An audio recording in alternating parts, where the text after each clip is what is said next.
வணக்கம். இன்னைக்கு நாம ஒரு மிக முக்கியமான அதே சமயம் கொஞ்சம் அதிர்ச்சியான ஒரு விஷயத்த அலச போறோம்.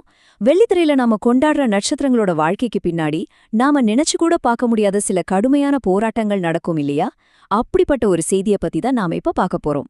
தமிழ் சினிமாவின் முன்னணி நடிகர் ஒருத்தர் தன்னோட உச்சகட்ட திரைப்பயணத்தை திடீர்னு நிறுத்தி வைக்கிறதா அறிவிச்சிருக்காரு. அதுவும் ஏன்னு தெரிஞ்சா கண்டிப்பா ஆச்சரியப்படுவீங்க. வாங்க, அதுக்கான காரணங்களை இந்த விரிவான அலசல்ல தேடி பார்ப்போம். ஏன் விவாகரத்து கிடைக்கிற வரைக்கும் நான் நடிக்க மாட்டேன், என்னால முடியாது. ரொம்பவே விரக்தியான குரல்ல இப்படி சொல்லியிருக்காரு நடிகர் ரவி மோகன். ஆமாங்க, நம்ம ஜெயம் ரவி தான். ஒரு மாபெரும் நடிகரோட வெற்றிகரமான திரைப்பயணத்தை ஒரு தனிப்பட்ட வாழ்க்கையோட அழுத்தம் எந்த அளவுக்கு முற்றிலுமா முடக்கி போட்டிருக்குங்கிறத இந்த ஒற்றை வரி நமக்கு ரொம்ப ஆழமா உணர்த்துது இல்லையா? இன்னைக்கு நாம என்னென்ன விஷயங்களை அலச போறோம்னா, 1. முடங்கிய ஒரு திரைப்பயணம். 2. குற்றச்சாட்டுகளின் பின்னணி. 3. மனநல ஆலோசகரின் வெளியேற்றம். 4. எதிர்த்தரப்பின் வாதம். 5. இந்த பொதுப்பிரிவின் காலக்கோடு. மற்றும் 6. பொதுவெளியில் விமர்சிக்கப்படுவதின் விலை. குற்றச்சாட்டுகள், சட்ட ரீதியான உத்தரவுகள், அப்புறம் பொதுவெளியில நடக்கிற விவாதங்கள்னு இந்த சிக்கலான வலைய எந்த ஒரு சார்பும் இல்லாம ரொம்ப தெளிவா நாம இப்ப அவிழ்க்க போறோம். பகுதி 1. முடங்கிய திரைப்பயணம். மே 2026 நடந்த சந்திப்பு.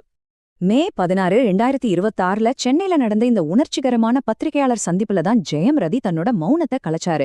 தான் திரையுலக விட்டு ஒதுங்கி இருக்க அவர் சொல்ற காரணங்கள் என்னன்னு பாத்தீங்கன்னா, தொடர்ச்சியான சைபர் புல்லியிங் எனப்படும் இணைய வழி தாக்குதல்கள், தனக்கு எதிரான திட்டமிட்ட எதிர்மறை பிரச்சாரங்கள் மற்றும் விவாகரத்துக்காக காத்திருக்கும் நிலை, பொதுவெளியில வைக்கப்படுற கண்மூடித்தனமான விமர்சனங்கள் ஒருத்தரோட மன அமைதியை எந்த அளவுக்கு சிதைக்கும் அப்படிங்கிறதுக்கு இது ஒரு நேரடி உதாரணம். அவரு ரொம்ப தெளிவா ஒன்னு சொல்றாரு. எனக்கு எப்போ விவாகரத்து கிடைக்குதோ அப்போ என் வாழ்க்கை மீண்டும் இயல்பு நிலைக்கு திரும்பும். இந்த இணைய வழி தாக்குதல்கள் எப்போ நிக்குதோ அப்போ நான் மீண்டும் நடிக்க வருவேன். தன்னோட திரைப்பயணத்தோட மீட்சிய அவர் நேரடியாக தன்னோட சட்டப்பூர்வ விவாகரத்து முடிவதோடும் ஆன்லைன் தாக்குதல்கள் நிற்பதோடும் இணைச்சு பேசுறத நாம இங்க கண்டிப்பா கவனிக்கணும். பகுதி 2. குற்றச்சாட்டுகளின் பின்னணி. ரவியின் வாதங்கள். இப்போ ரவியோட தரப்பு வாதங்களை உற்று நோக்கலாம். எந்த ஒரு சார்பும் இல்லாம அவர் தன் மனைவி ஆர்த்தி மற்றும் அவங்க குடும்பத்தினர் மேல வச்சிருக்க மிக கடுமையான குற்றச்சாட்டுகளை பாப்போம். பல வருஷங்களா தான் ஒரு அடிமைய போல நடத்தப்பட்டதா ரவி குற்றம் சாட்டியிருக்காரு. அது மட்டும் இல்லாம தன்னோட மனைவி மணிக்கட்டை அறுத்துக்கிட்டு தன்னை மிரட்டியதாகவும், அந்த அதீத அழுத்தத்தின் காரணமா தானும் தன் மணிக்கட்டை அறுத்துக்க வற்புறுத்தப்பட்டதாகவும் அவர் சொல்றாரு. மேலும் தன்னோட மகன்கள் ஆரவ் மற்றும் அயனை சந்திக்க தனக்கு அனுமதி மறுக்கப்படுறதாகவும் அவர் தன் தரப்பு குற்றச்சாட்டா முன்வைக்கிறாரு. இது எல்லாமே நிஜமாவே ரொம்பவே அதிர்ச்சி அளிக்கக்கூடிய விஷயங்கள் தான். இங்க ஒரு சின்ன சுவாரஸ்யமான கலாச்சார குறிப்பையும் நாம கவனிக்கிறோம். இட்லி நடிகை தமிழ்நாட்டுல ரொம்பவே மென்மையான ஒரு இட்லி வகையை குறிக்க பயன்படுத்தப்படும் சொல்தான் இது. நடிகையும் அரசியல்வாதியுமான குஷ்பு சுல்லர் அவங்களோட பேரால இது பிரபலமா அழைக்கப்படுது. தன்னோட குடும்ப பிரச்சனையில தலையிட்ட 3ஆம் நபர்னு இந்த வார்த்தையின் மூலமா குஷ்புவ மறைமுகமா ரவி சாடியிருக்காருன்னு தான் பலரும் கருதுறாங்க. ஆர்த்தியோட குடும்பத்திற்கு பல தசாப்தங்களா குஷ்பு நெருங்கிய நண்பர் அப்படிங்கிறது இங்க குறிப்பிடத்தக்கது. பகுதி 3. மனநல ஆலோசகரின் வெளியேற்றம். Kenisha Francis. இந்த ஒட்டுமொத்த பிரச்சனைக்கும் மையமா மாறிப்போன பாடகி மற்றும் ஆன்மீக மனநல ஆலோசகரான கெனிஷா பிரான்சிஸ் அவங்கள பத்தி இப்ப பார்ப்போம். சென்னை மற்றும் தன்னோட தற்போதைய உறவை விட்டு விலகிறதா கெனிஷா வெளியிட்ட ஒரு மர்மமான பதிவுதான் இந்த ஒட்டுமொத்த குழப்பத்தோட உச்சகட்டம்னே சொல்லலாம். தன்னோட இசை மற்றும் மனநல ஆலோசனை பணிகளை முற்றிலும் கைவிடுவதா அவங்க அதுல சுசகமா குறிப்பிட்டிருந்தாங்க. அந்த பதிவுதான் ரவியின் அந்த உணர்ச்சிகரமான பத்திரிகையாளர் சந்திப்புக்கு உடனடி தூண்டுதலா அமைஞ்சது. நீங்க தான் கெனிஷாவை அனுப்பிட்டீங்க, அவளுக்கு என் வாழ்த்துகள்னு ரொம்பவே உடைந்த குரல்ல ரவி சொன்னாரு. சமூக வலைதளங்கள்ல நடக்கிற தொடர்ச்சியான தாக்குதல்கள் தான் கெனிஷாவை தன்னோட வாழ்வாதாரத்தை விட்டே செல்லும்படி கட்டாயப்படுத்துச்சுன்னு ரவி இங்க மிக உறுதியா சொல்றாரு. ஆனா இதுக்கு கெனிஷாவோட தரப்பு விளக்கம் என்ன தெரியுமா?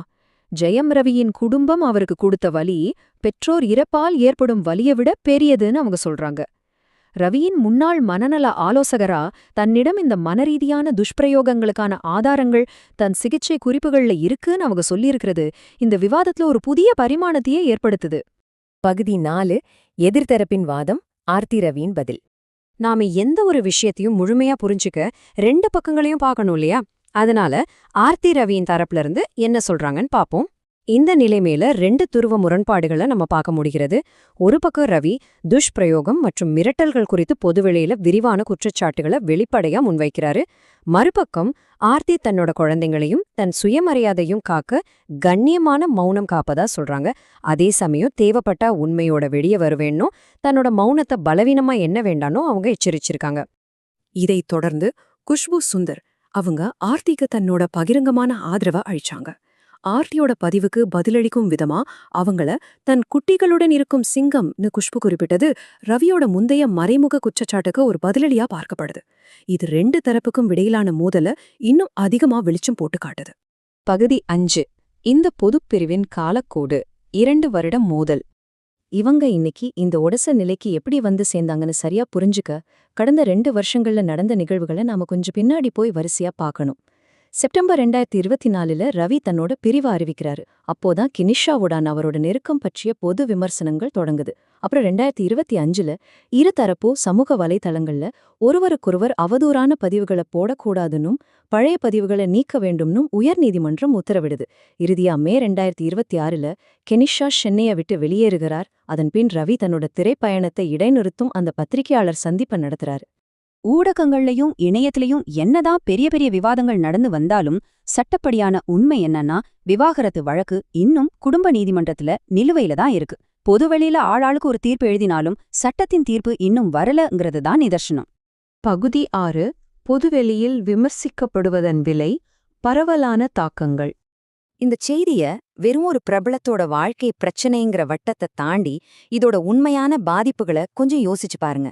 சமூக வலைத்தளங்களை எப்படி ஒரு கொடிய ஆயுதமா பயன்படுத்த முடியும் அப்படிங்கிறதுக்கான நேரடி சாட்சி இது. ஒரு முன்னணி நடிகரோட திரைப்பயணம் முற்றிலுமா முடங்கியிருக்கு. இன்னொருத்தரோட இசை மற்றும் மனநல ஆலோசனை தொழில் கைவிடப்பட்டிருக்கு. மிக தீவிரமான மனநல போராட்டங்கள் பொதுவெளியில பேசு பொருளாகியிருக்கு. இது எல்லாத்துக்கும் மேல ஊடகங்களோட இந்த தாக்குதல்களுக்கு நடுவுல எந்த தவறும் செய்யாத 2 குழந்தைங்க மாட்டி தவிக்கிறாங்க. இது எல்லாமே கடைசியா ஒரு மிக முக்கியமான கேள்வியை நம்ம முன்னாடி கொண்டு வந்து நிறுத்துது.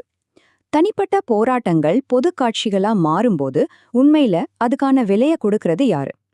பிரபலங்களோட தனிப்பட்ட துயரங்களை நாம ஒரு பொழுதுபோக்காவோ விவாத பொருளாவோ மாத்துறதோட உண்மையான மனித விலை என்ன அப்படிங்கறத பத்தி நம்ம ஒவ்வொருத்தரும் ஆழமா சிந்திச்சு பார்க்கணும்.